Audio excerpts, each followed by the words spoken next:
Olá, meu nome é César Pereira, é um prazer iniciar mais um episódio do Direito Público em Debate. Direito Público em Debate é um programa criado pelo canal Arbitragem com o objetivo de discutir com profundidade, com franqueza, com a maior transparência, os temas mais importantes de direito público que estão presentes nas arbitragens envolvendo a administração pública no Brasil. Este é um programa coordenado pelo professor Marçal Justin Filho, com a minha colaboração, e nós temos hoje a satisfação de ter conosco o professor Floriano de Azevedo Marques Neto, como o nosso convidado e palestrante, e a doutora Mônica Bandeira de Mello Lefebvre como debatedora. A doutora Mônica e eu vamos conversar com o professor Floriano a respeito de temas específicos ligados ao regime jurídico público e aos privilégios fazendários, e o título que o professor Floriano nos apresentou para essa conversa é muito sugestivo. Regime jurídico público e privilégios fazendários, ideias fora do lugar no ambiente da arbitragem. E nós todos estamos muito ansiosos para ouvir o professor Floriano e conversar com ele a respeito desse tema. O professor Floriano, evidentemente, dispensa qualquer apresentação, mas eu gostaria de, ainda assim, fazer uma breve referência a alguns pontos do seu vasto currículo. O professor Floriano é doutor e livre-docente em Direito Público pela USP, foi diretor da Faculdade de Direito da USP, onde ele é professor titular do Departamento de Direito Público na área de Direito Administrativo. Também é professor do curso de pós-graduação estricto sensu da FGV do Rio de Janeiro. É professor visitante da Universidade Federal Fluminense, da Universidade Católica de Lisboa, da Escola Superior de Negócios do Peru e da Universidade Externado em Bogotá, na Colômbia. É autor de vários livros individuais em coautoria, de mais de 200 artigos acadêmicos publicados em revistas técnicas, é sócio de Manesco Ramírez Pérez Azevedo Marques e atua frequentemente como árbitro ou parecerista jurídico em arbitragens. Apesar da sua juventude, é um dos mais destacados doutrinadores brasileiros já há décadas, e com uma ampla produção doutrinária e uma participação muito intensa na vida do direito público brasileiro. A nossa debatedora aqui conosco é a doutora Mônica Bandeira de Mello Lefebvre, que é mestre em Direito Público também pela USP, e é sócia da Justin Pereira Oliveira e Talamini, onde integra o Departamento de Infraestrutura com atuação específica em arbitragens envolvendo a administração pública. Então, é uma satisfação, um motivo de imensa gratidão ter aqui conosco o professor Floriano, e sem tomar mais o seu tempo, eu já lhe passo a palavra, professor Floriano. Obrigado pela sua presença e por compartilhar esse tempo conosco. Salvem todos e todas. César, não precisa agradecer, depois de você dizer que eu sou jovem, está mais do que agradecido e agraciado com a sua gentileza de me considerar ainda jovem. Eu já passei da metade da quadra da minha vida. Mas, enfim, obrigado de qualquer forma pelo convite. Eu estendo o agradecimento ao nosso querido Marçal, saudando também a doutora Mônica. E o que eu vou tentar fazer aqui, ao longo da nossa jornada, é apresentar um pouco reflexões que eu tenho, tanto sobre o que a gente convencionou chamar de regime de direito público, transpondo isso para os problemas da arbitragem. Então, a minha intervenção ela vai ter dois planos, um mais curto, mais ligeiro, que é falar um pouco, refletir um pouco com os ouvintes sobre o que vem a ser esse regime de direito público e os problemas que essa ideia nos traz, e aí transpor isso para alguns aspectos da arbitragem, alguns já, imagino, vencidos, outros ainda em debate. Né? E eu trouxe o título sugestivo das ideias fora do lugar, fazendo menção a um célebre livro do Roberto Schwartz, porque eu tenho comigo, e isso é público, já escrevi sobre isso, que a doutrina tradicional de direito administrativo, que se consolidou a partir dos anos 70, principalmente, não surge nos anos 70, mas se consolida a partir dos anos 70, e que, de certa forma, se impregnou no administrativismo, quase como uma epiderme estruturante, um exoesqueleto estruturante do direito público, ela representa para mim uma ideia fora do lugar. Por quê? Porque a ideia de um regime jurídico público, ela nos dá duas consequências teóricas. A primeira é que existe um regime de direito público contraposto ao regime jurídico geral, ou, se quisermos, o regime jurídico privado. Segundo, que haveria, para todos os modos de atuação do poder público, um único e uniforme regime que disciplinasse todas estas intervenções. E eu acho que essas duas ideias são ideias fora do lugar. Por quê, Mônica? Porque essa ideia ela é desenvolvida no direito europeu continental, em particular no direito francês, que tem um problema que nós não temos, que tem uma estrutura de jurisdição, e isso aproxima do tema arbitral, que nós não temos. Portanto, para o direito francês, para o direito público francês, enredado desde o final do século XIX, com o desafio de dizer o que é jurisdição administrativa e o regime que a jurisdição administrativa constrói, e o que é jurisdição comum ou civil, que seria tratado, e os conflitos dirimidos pelo Poder Judiciário, não era um problema nosso. Porque nós, desde a Constituição de 91, e por várias razões, desde a influência dos juristas republicanos, Rui Barbosa à frente, até o rompimento com o Conselho de Estado do Império e o Poder Moderador, abraçou a jurisdição una. Nós temos uma Constituição que consagra como cláusula pétrea que nenhum conflito pode ser afastado da apreciação do Poder Judiciário. Não é que não existam jurisdições administrativas, é que nenhuma delas é excludente ao Judiciário. E, portanto, nós importamos gratuitamente uma ideia de que teria que haver um regime jurídico aplicável às questões do Estado, às questões administrativas, que seria, portanto, excludente ao regime comum. E isso não só era desnecessário, como nos trouxe problemas, como é frequentemente negado pela própria ordem jurídica. Dou um exemplo. Vejam o que significa o regime jurídico da Lei 13.303, que é um esforço que, se não fosse essa cultura do regime único, seria até desnecessário, para dizer as empresas estatais têm que ser aproximadas do direito privado, porque a opção do Estado de atuar como agente econômico faz ele renunciar das suas prerrogativas de autoridade. Veja, foi preciso uma lei para aclarar questões que o próprio 173 da Constituição dizia.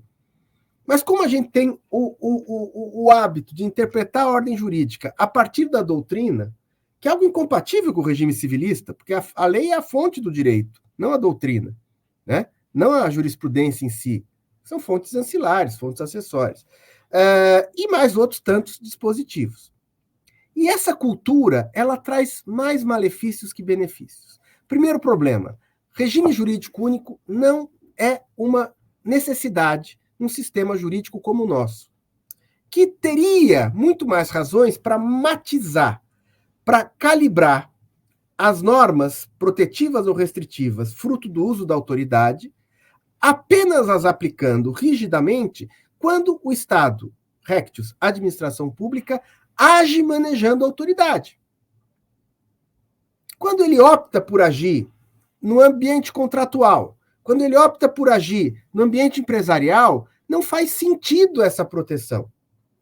Nem para a rigidez da integridade, nem para a subtração de direitos dos particulares, nem para a construção de desequivalências absolutamente desnecessárias e incompatíveis com o sistema jurídico.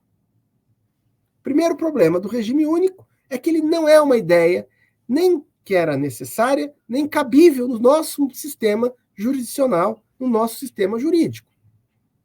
Segunda consequência, imaginar uma unicidade de regime.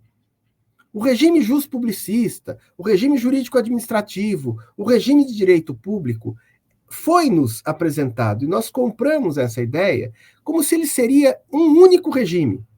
A tal ponto, César, né, e depois isso foi sendo modulado, que a Constituição de 88 obrigava a adoção de um regime jurídico único de pessoal.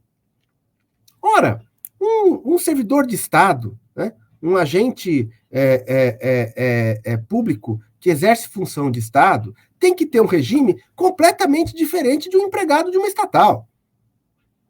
Não faz sentido equiparar diplomata, policial, técnico da Receita, advogado público, com um servidor muito importante também, mas que cuida ali da ponta da atividade fim, um regime que poderia ser CLTista. Né?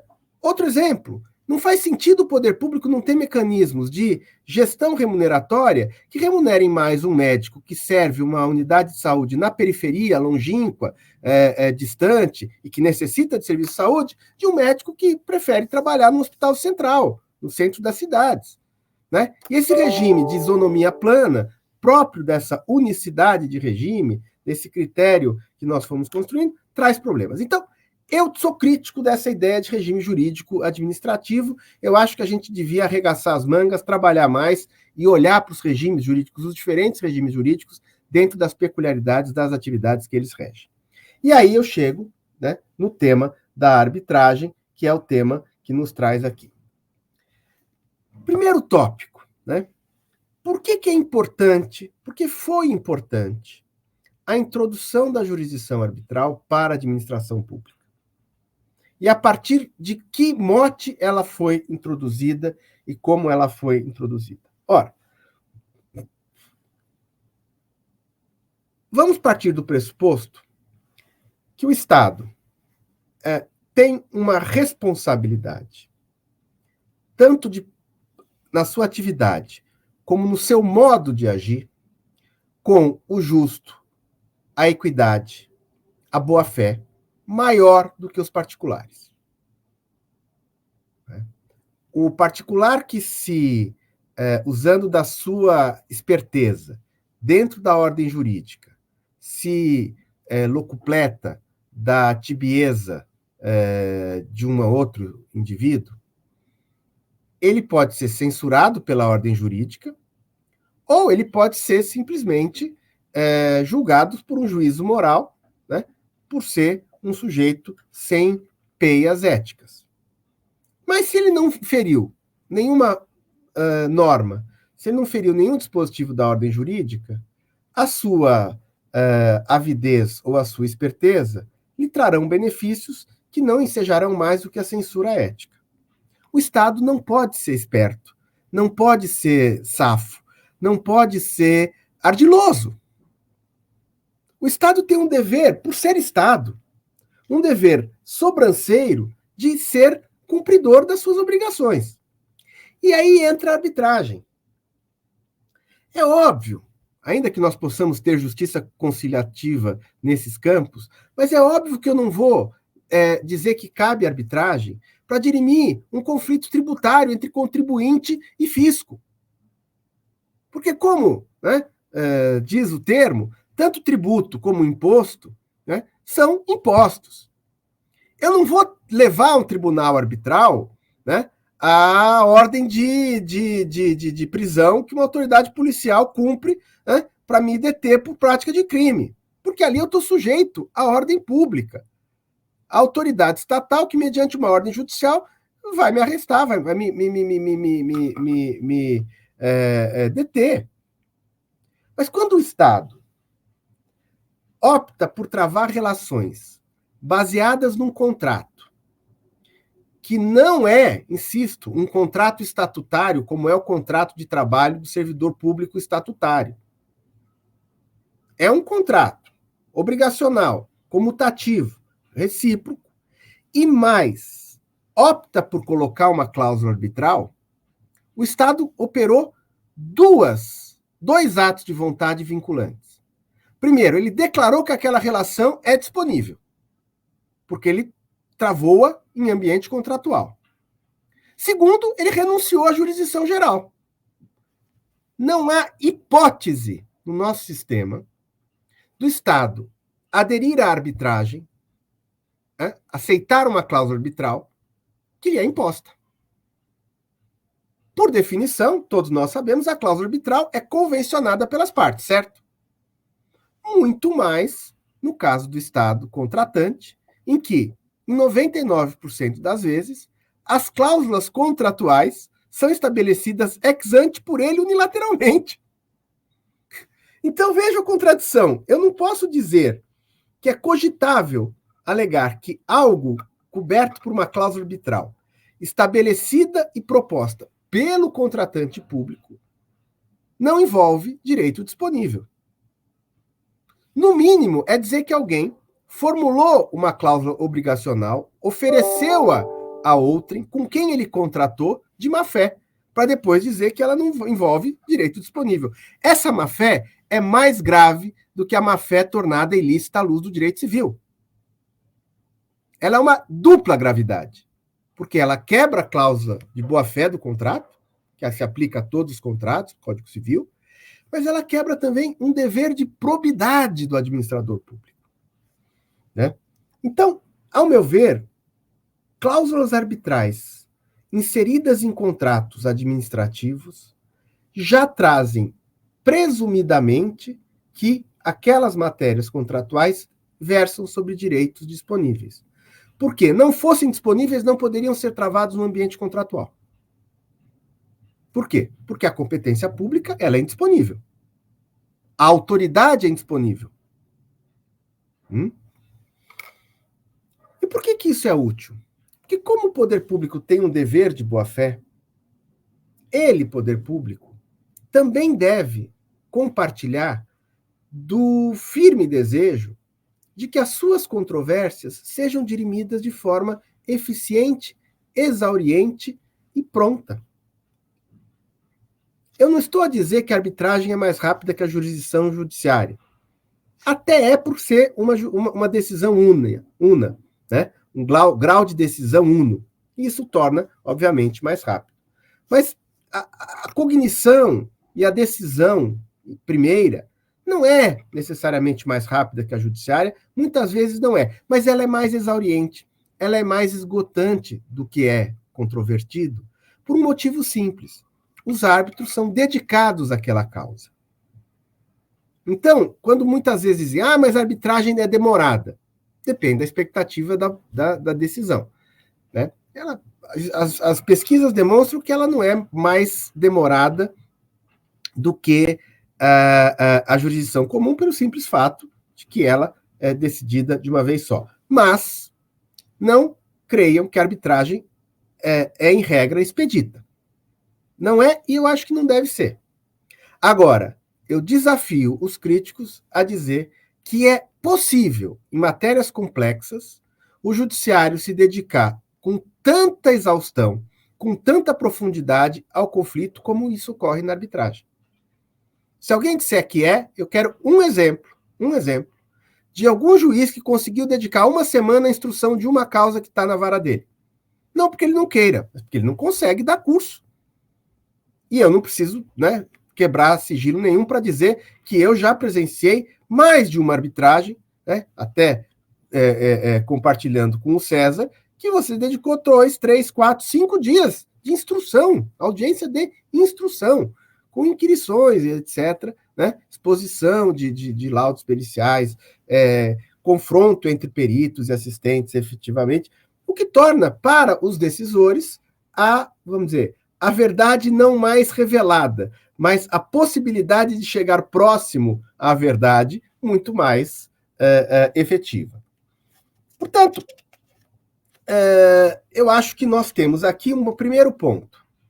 Não há nada nesse tal regime de direito público que interdite a cláusula arbitral em matéria contratual.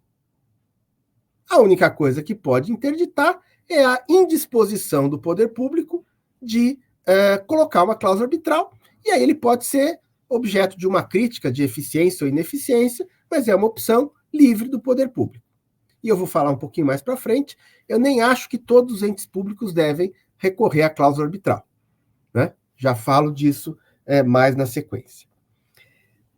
Desse tal regime jurídico de direito público, esse regime jurídico administrativo, adveio uma resistência originária à arbitragem que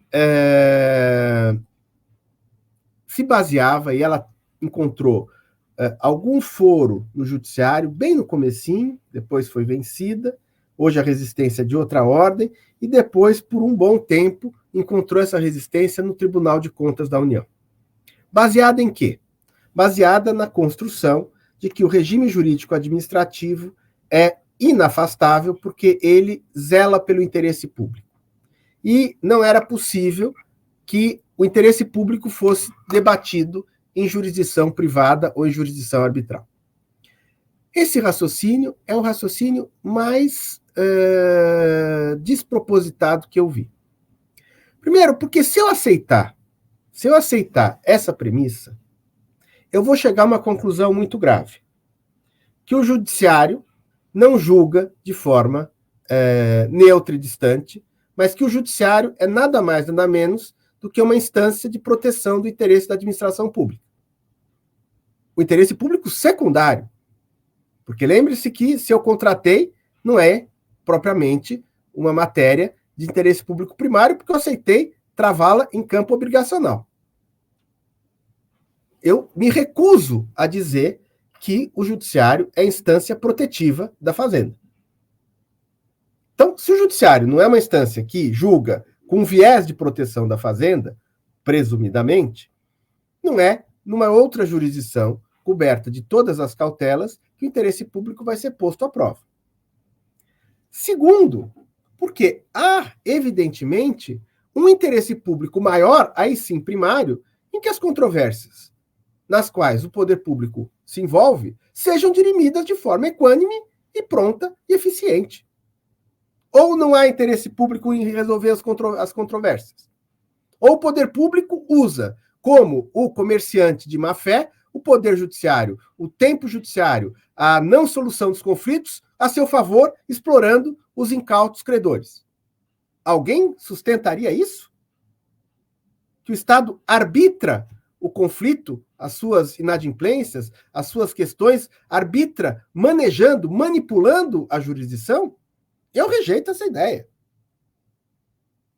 Ora, se é assim, a instância arbitral é muito mais conveniente, compatível, consentânea com o interesse público do que a instância judiciária, que pelos seus problemas, que são problemas fruto da sua própria importância, não dão conta. Esse estágio foi vencido, né? Pela alteração da lei da arbitragem, pela consolidação da jurisprudência, etc. Esse estágio foi vencido, mas eu lembro a vocês um célebre caso que virou um leading case após julgamento no STJ, de uma empresa pública que propôs e concordou incluir uma cláusula arbitral num contrato por aditamento e depois, quando invocada a arbitragem, quis anular a cláusula dizendo que a arbitragem não podia ser posta por aditamento e nem podia envolver aquela questão que ela pôs na cláusula arbitral.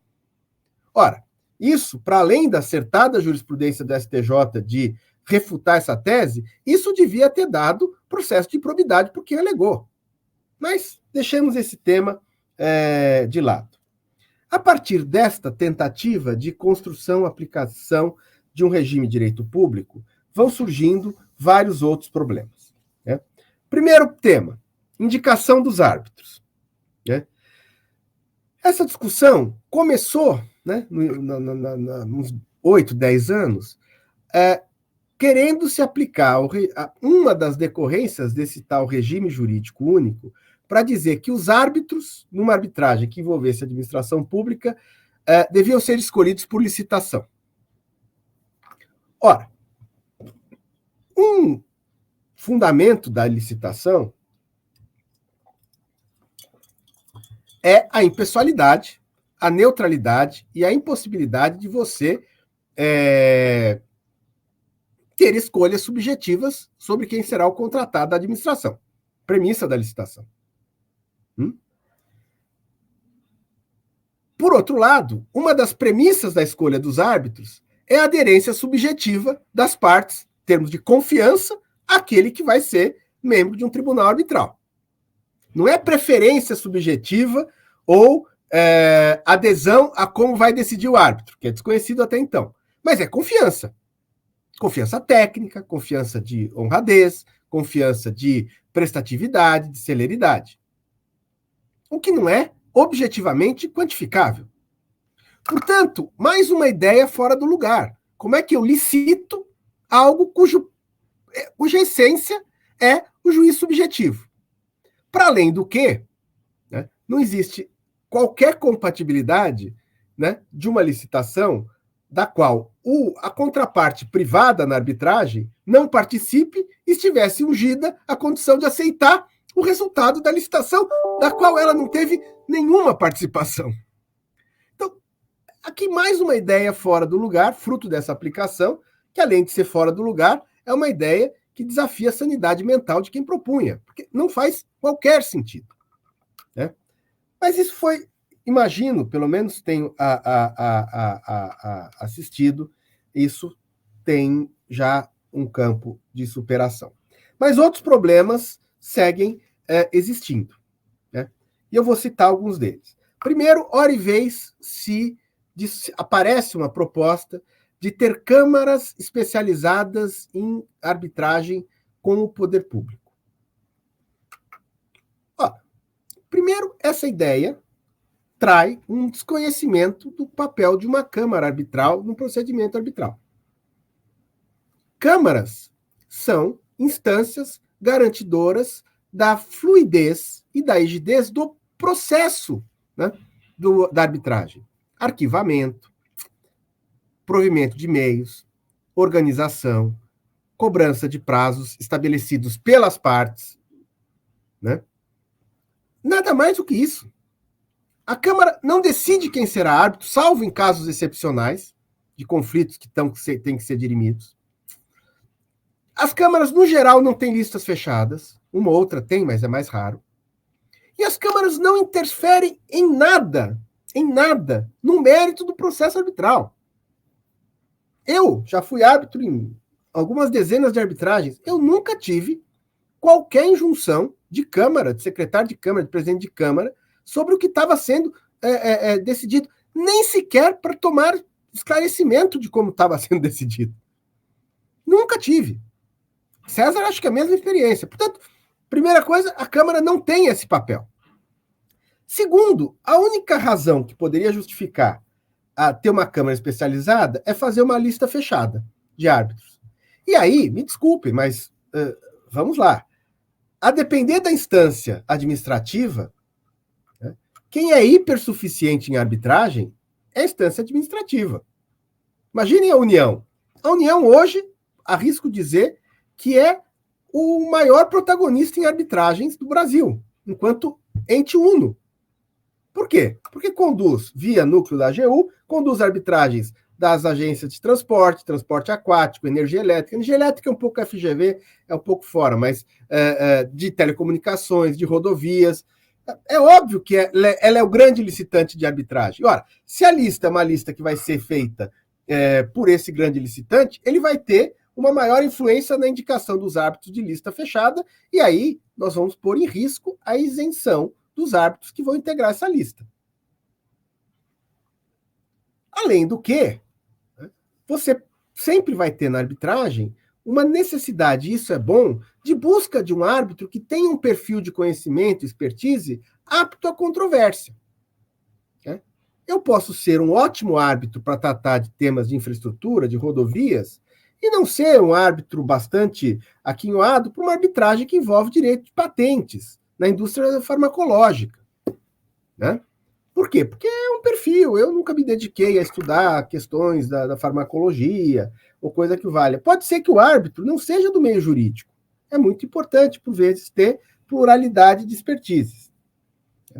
Outro problema que eu tenho visto é o que eu chamo de shame objection, trazendo aqui um paralelo com shame litigation, que é a objeção a nomes de árbitro de maneira astuciosa, de maneira ardilosa, tentando implodir qualquer nome de árbitro com os argumentos mais infundados possíveis, né, porque quer impor um perfil determinado de árbitros.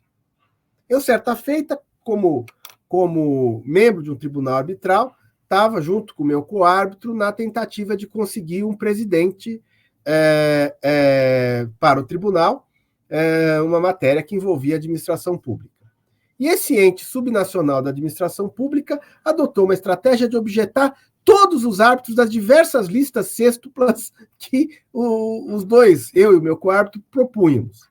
Né? Porque claramente ele tinha na cabeça dele que ele queria um presidente que fosse um magistrado aposentado. Então, qualquer tentativa que não passasse pelo rol de meia dúzia que ele, ente público, tinha na cabeça, ele objetava.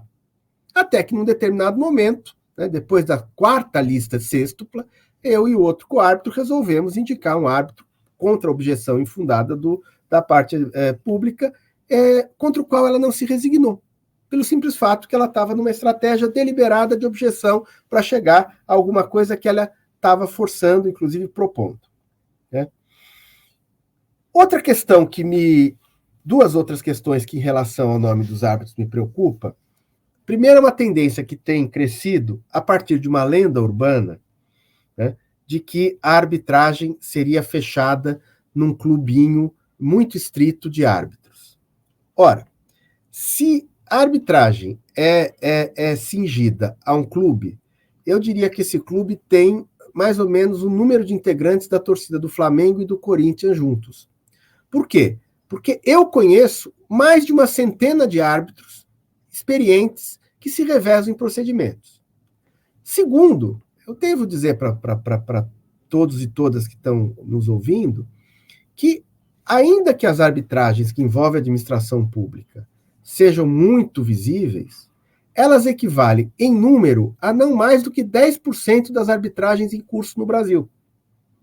Existe uma miríade de arbitragens, de temas menores, questões societárias, questões comerciais, que integram o rol de arbitragens em curso nas diversas câmaras que nós temos e que são tocadas por inúmeros árbitros que estão absolutamente capacitados e aptos. Então, eu vejo um risco nessa tendência de se querer um turnaround obrigatório de árbitros, ou seja, um rodízio necessário, uma proibição. O doutor César é indicado por árbitro na Camarb hoje, ou na CAN-CCBC, e ele vai, depois dessa arbitragem, ter um feriado arbitral de 1 ano, 2 anos, 3 anos, não pode mais ser indicado, fica excluído da lista. Né? Ou uma lista de rodízio. Isso é uma estupidez. Né? É claro que é correto, e hoje isso já é prática, que o doutor César seja indagado e responda com a lealdade e franqueza que lhe é exigida, se ele tem capacidade para tocar as arbitragens. Né? Eu tenho um limite de que eu só sou árbitro em 5 arbitragens concomitantes que não estejam no mesmo momento de curso. Né? Se eu tiver 0 e entrar em 5 ao mesmo tempo, eu vou declinar, porque eu não consigo começar 5 arbitragens ao mesmo tempo. Claro, se eu tenho 3 que já têm instrução, que estão em fase de alegações finais, eu não sou presidente das 3, eu posso assumir mais 2. Mas eu tenho esse limite. Por quê? Porque eu tenho outros afazeres e eu não quero constar como um árbitro negligente, porque isso comprometerá no futuro ser indicado de novo. Porque ninguém gosta de árbitro que demora 3 anos para prolatar uma sentença, né? Que perde prazo, etc. Então, mas isso é deontico, é uma questão de cada qual.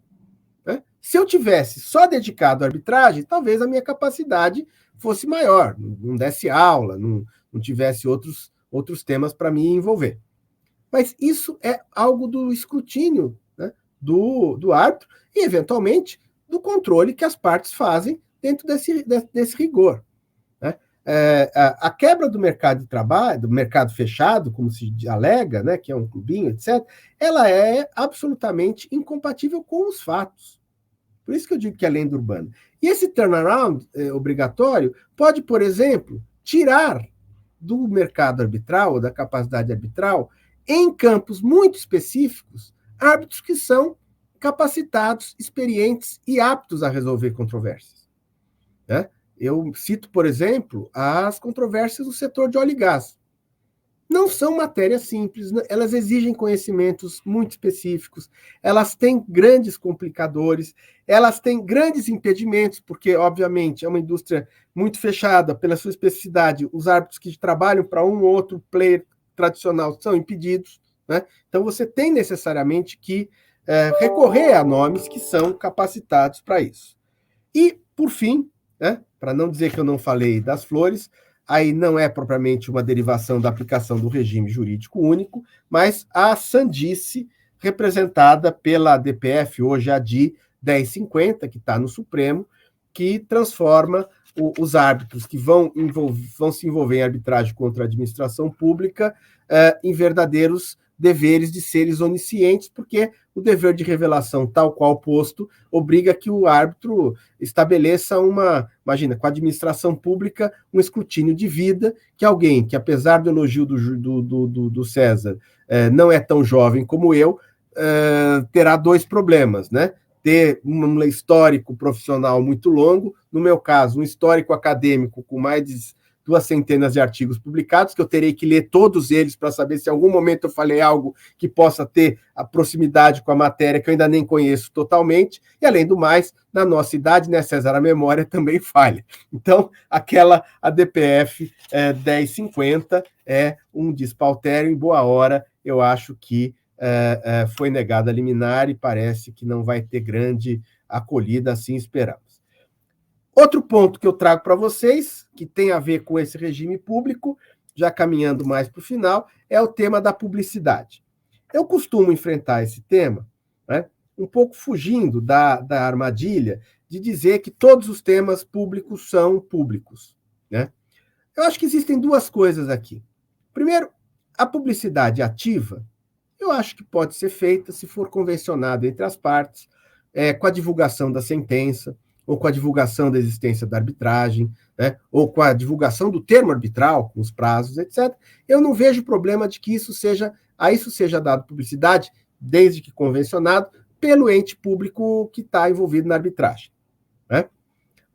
Eu tenho grande resistência à publicidade passiva, ou seja, a admissão no procedimento arbitral que os árbitros ou a Câmara sejam instadas a responder a pedidos baseados na lei de acesso à informação que qualquer cidadão queira fazer sobre a arbitragem, ou de participação ativa de cidadãos acompanhando a audiência arbitral.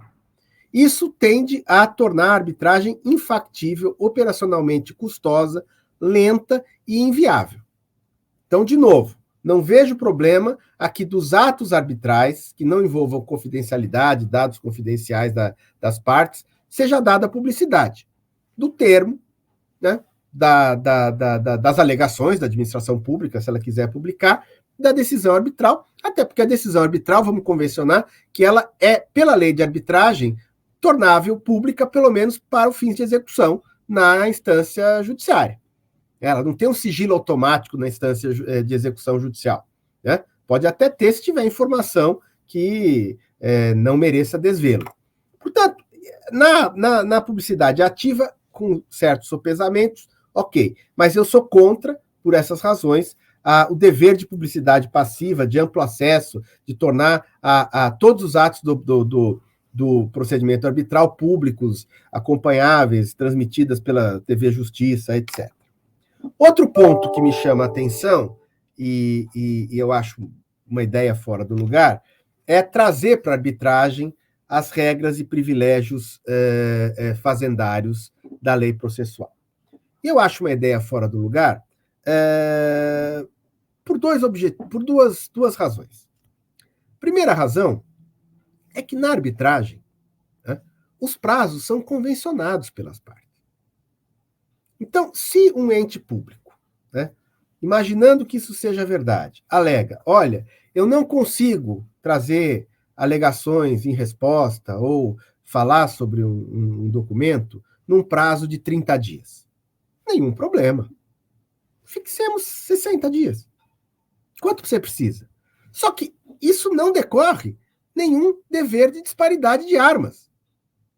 Porque se alguém defende que é uma decorrência do regime público, que necessariamente a parte pública tenha mais prazo que a parte privada, ao meu ver, está faltando com o dever de equidade própria da administração pública. Eu, particularmente, acho, César, que os privilégios fazendários ficaram fora do tempo.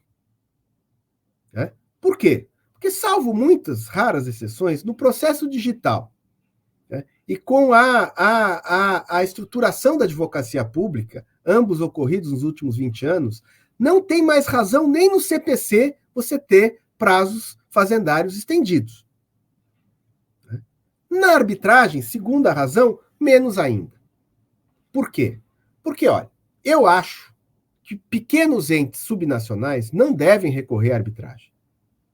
Pequenos municípios, de pouca receita, não devem recorrer à arbitragem. A arbitragem envolve uma complexidade, um custo que não faz sentido um pequeno município de 15 mil habitantes colocar cláusula arbitral nas suas obrigações. Agora, meus senhores, minhas senhoras, a Advocacia Geral da União, as procuradorias de estados como São Paulo, Rio, Paraná, Distrito Federal, têm escritórios de advocacia, digamos assim, de advocacia pública, que são os maiores do Brasil. Eu me recuso a achar que um advogado privado, ainda que com uma grande estrutura, tem mais condições de atuar numa arbitragem do que o núcleo especializado da AGU. Meu Deus! Não existe nenhum escritório no Brasil, talvez não exista nos Estados Unidos, com tantos advogados como a AGU. Portanto, não faz sentido a desequivalência, a disparidade de armas. Mas se, por qualquer circunstância, a complexidade, a novidade da matéria envolve prazos mais dilargados, está lá o termo arbitral para definir esses prazos. Então, é uma ideia ultra fora do lugar querer trazer para a arbitragem os privilégios fazendários. Até porque, se quer manter privilégio, não faça a cláusula arbitral. Corra dela. Você que estabelece poder público. Então, não há sentido. Um outro tema que tem surgido na experiência e que merece reflexão é a matéria atinente à prova. E na matéria atinente à prova, eu tenho duas questões que são importantes. A primeira é a seguinte: até que ponto a administração pública pode, no trade-off entre o seu dever de publicidade interna e a sua condição de parte, omitir do tribunal arbitral documentos que lhe são próprios, mas que possam, são internos, mas que possam trazer elementos de cognição relevantes para a dirimissão da controvérsia. Explico. É comum em matéria de infraestrutura que você tenha debate sobre a completude ou incompletude dos projetos. Bom, muitas vezes pode ocorrer que no processo interno da administração pública haja documentos que comprovem, né, ou não, a tese defendida pelo particular. Se esse particular intui ou sabe que esse documento existe e pede, a administração pode negar esse documento, dizendo que ela não é obrigada a dar publicidade ou que ela não é obrigada a produzir uma prova contra ela? Eu entendo que não. Né? Eu entendo que não. Por dois motivos. Primeiro, porque aqui vale também o dever de publicidade da administração pública. E segundo, porque a arbitragem pressupõe um dever de lealdade à prova e de lealdade às partes. Uma outra questão, que é mais prática do que jurídica, que tem se tornado bastante frequente, é que alguns entes da administração, grandes estados, a União, se tornaram litigantes arbitrais contumazes. E aí tem ocorrido, eu tenho verificado isso, um fenômeno muito interessante que é o contrário do que os críticos da arbitragem predicavam, que é o perito cativo da administração pública. Né? Ou, se vocês quiserem, o risco de captura dos especialistas técnicos pela administração pública. Por quê? Porque, a depender do setor, os habilitados para fazer perícias são poucos. E a administração é um grande indicador de assistentes técnicos. Então, uma das questões que eu tenho refletido é sobre os limites da possibilidade de impugnação, não de árbitros, mas de experts em procedimentos arbitrais, que tem o risco do shame objection, mas tem o risco também desses peritos se tornarem peritos cativos da administração pública. Muitos, inclusive, vindos de instituições sérias, mas com vínculos estreitos, ontológicos, né, proto-estatais com a administração pública. Outro ponto que me parece complicar aqui, e não ser mais uma ideia fora do lugar, é o tema das presunções. O regime de direito público foi construído baseado em algumas presunções. Presunção de legitimidade, presunção de legalidade, presunção de veracidade dos atos da administração. Importar isso para a arbitragem é negar o amplo juízo cognitivo do tribunal arbitral. Portanto, aqui também, tentar fazer essa transposição, me parece uma outra ideia fora do lugar. Eu costumo dizer, como árbitro, que na arbitragem, a única presunção que deve ser feita é de lealdade das partes. No mais, os árbitros são obrigados a conhecer todos os aspectos controversos, sem bloquear essa cognição baseado em presunções de veracidade. Né? Na arbitragem, ninguém é a priori mendaz e ninguém é a priori portador da legitimidade de veraz. Nem mendaz, nem veraz, veremos quem tem razão. Outro tema que surgiu recentemente, fruto dessa aplicação do direito público, é o tema da admissão ou não de amicus curiae e terceiros no procedimento arbitral. Né? Eu tenho falado que há que se ter muita cautela sob pena da gente tornar a arbitragem num grand jury no padrão americano. A arbitragem não é feita para isso. Né?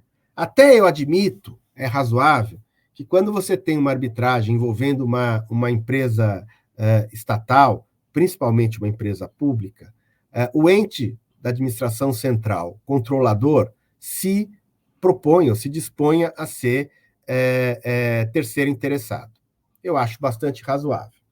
Mas não é possível, né? Não me parece possível, como eu já vi tentativas, que o Ministério Público queira integrar a arbitragem, que o Tribunal de Contas queira integrar a arbitragem, ou que cidadãos queiram alegar a relação de amici curiae para integrar a arbitragem.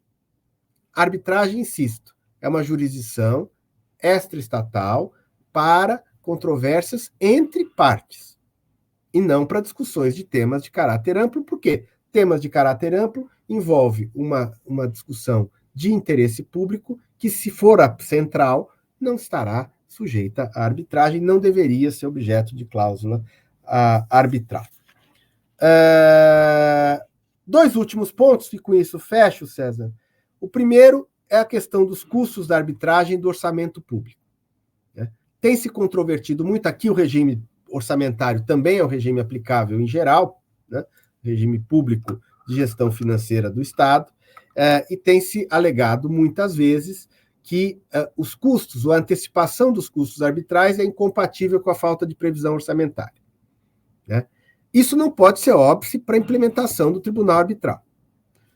Uma saída administrativa é que os entes que colocam ou têm contratos com cláusula arbitral insiram nos seus orçamentos uma verba para fazer frente a uma estimativa de arbitragens do ano, que, como toda estimativa orçamentária, pode não se realizar ou pode exigir suplementação. Isso ocorre em todas as rubricas orçamentárias. Não ter e ter cláusula arbitral me parece uma irresponsabilidade fiscal. E não havendo disponibilidade orçamentária, eu acho possível a antecipação das custas pela parte interessada, a outra parte, na celeridade. Mas, insisto, não dá para dizer que o regime orçamentário e o regime fiscal podem ser interditantes da instalação de tribunal arbitral, como eu já vi numa experiência, a administração tentar alegar que só poderia implementar no ano seguinte porque não tinha orçamento naquele ano. Por fim, aí não é mais aplicação do regime público, mas eu fecho com isso, é a aplicação de um risco, né? A aplicação, a verificação de um risco, que eu acho que é, talvez hoje, o maior risco para o Instituto da Arbitragem, que é o recurso desmedido ao controle da jurisdição arbitral.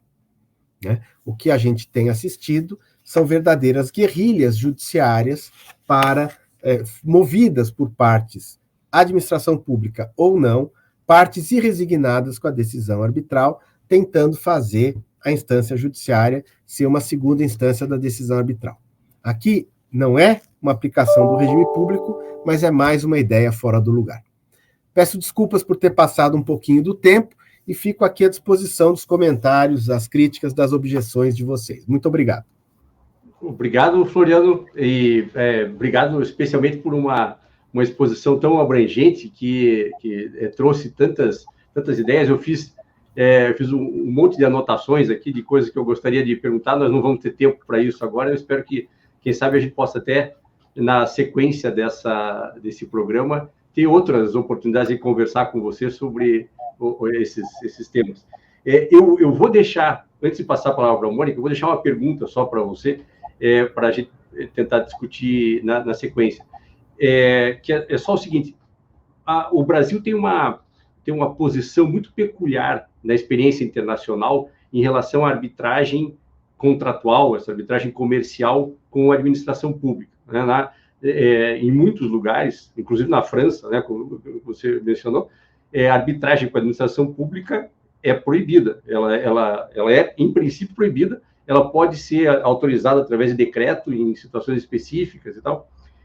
O que é normalmente aceito é arbitragem internacional baseada em tratados, né? Arbitragem para proteção de investimentos estrangeiros. Mas em muitos lugares a arbitragem é proibida. Em outros lugares, como o Peru, né, você dá aula lá, a arbitragem é obrigatória nos contratos administrativos. O Brasil estabeleceu uma experiência que é muito equilibrada, digamos. Você narrou, né, que 20 anos atrás havia essa resistência grande, o caso, você citou do STJ, começou no Paraná, se é o que eu estou pensando, começou no Paraná em 2001, e numa época em que houve outras impugnações desse mesmo tipo,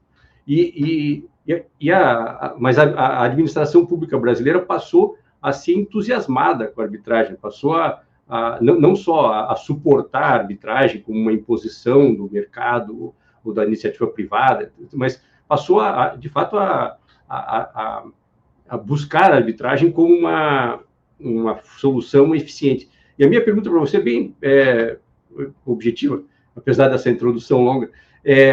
Por que você, na tua opinião e com a tua experiência como professor de direito administrativo e como árbitro e advogado em arbitragem, qual é a tua opinião a respeito da razão disso? Por que o Estado brasileiro assumiu essa posição que é relativamente peculiar na experiência internacional, mas que, por outro lado, é muito equilibrada e balanceada na utilização da arbitragem nas relações contratuais, especialmente da administração? Então, eu vou passar...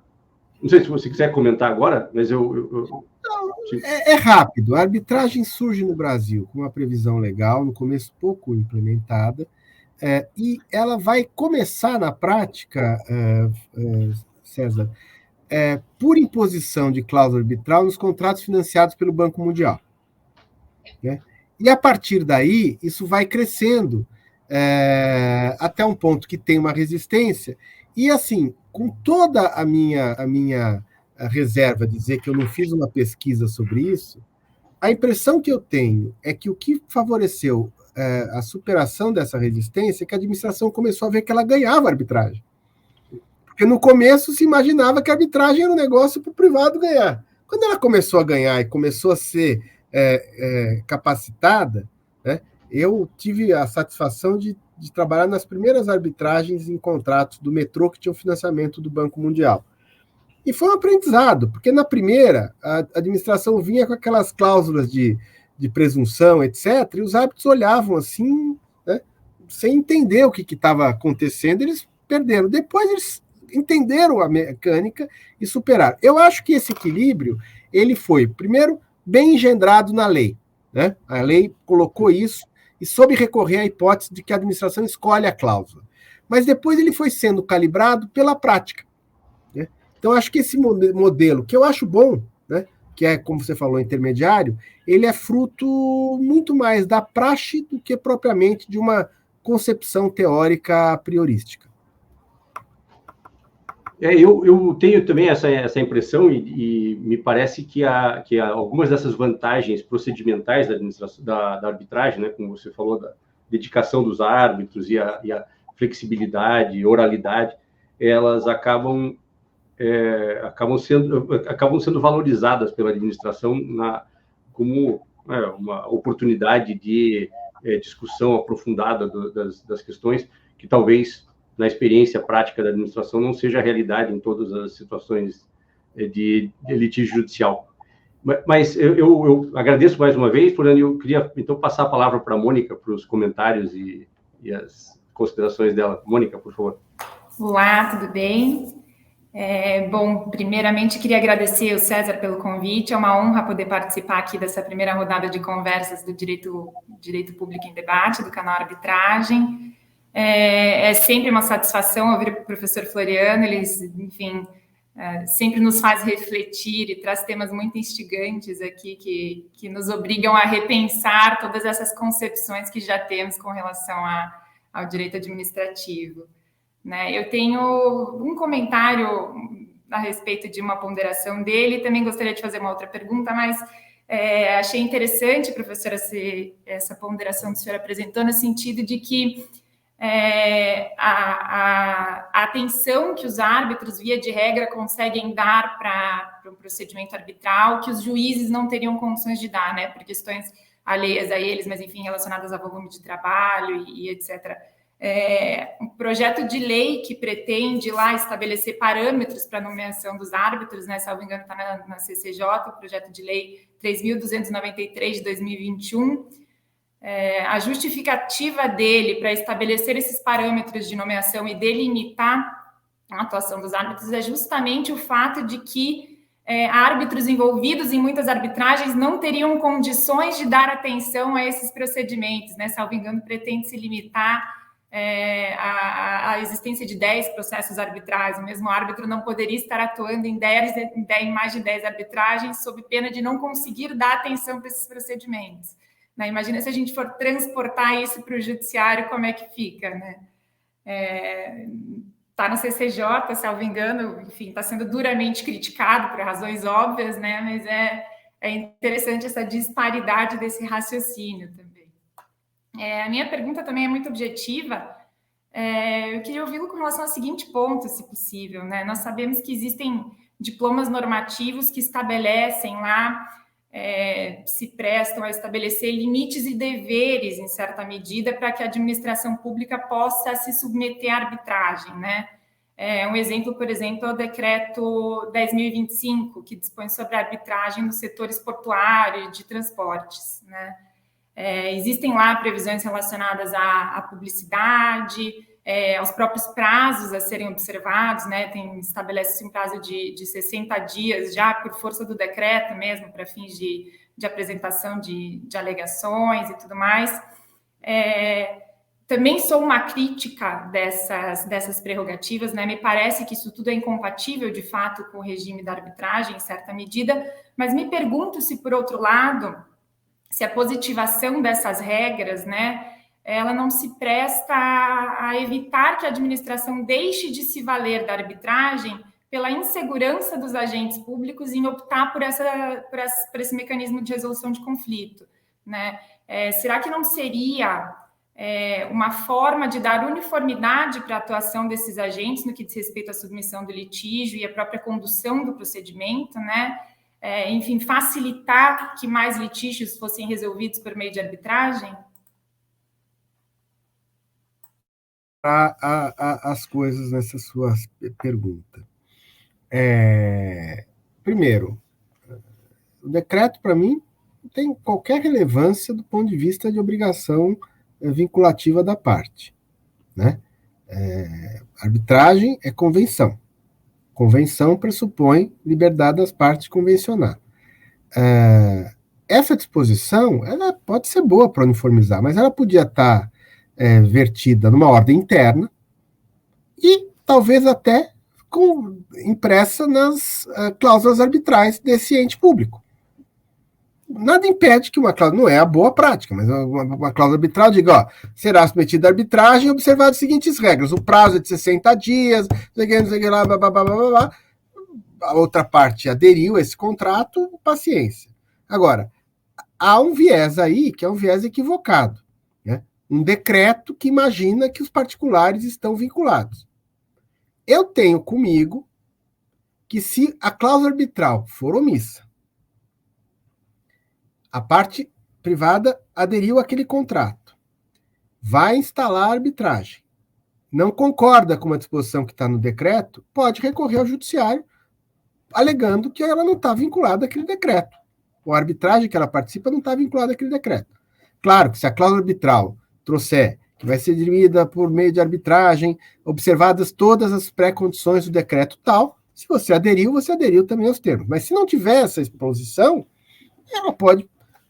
É um óbice a instalação, óbice, ao meu ver, ilícito para a instalação da arbitragem. Agora, é bom que você tenha parâmetros, é bom que a administração se oriente, né? Desnecessário e fora do lugar um decreto. Mas, por exemplo, hoje, vocês conhecem, o núcleo de arbitragem da AGU tem hoje parâmetros que eles adotam, né? O que não impede deles negociarem os termos de arbitragem, né, com os advogados das partes, e já conhecendo como funciona a arbitragem, são bastante flexíveis, dentro de certas circunstâncias. Agora, veja mais uma vez a ideia fora do lugar. Um decreto tem uma pretensão impositiva, que trai essa noção de regime único, numa matéria em que a autoridade não cabe. Não cabe. Porque a única autoridade no procedimento arbitral é a dos árbitros. E é uma autoridade não estatal, uma autoridade fruto da convenção.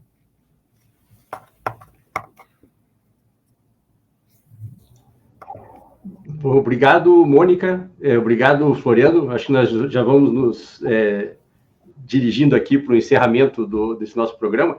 Foi, Floriano, uma satisfação conversar com você hoje a respeito desses temas.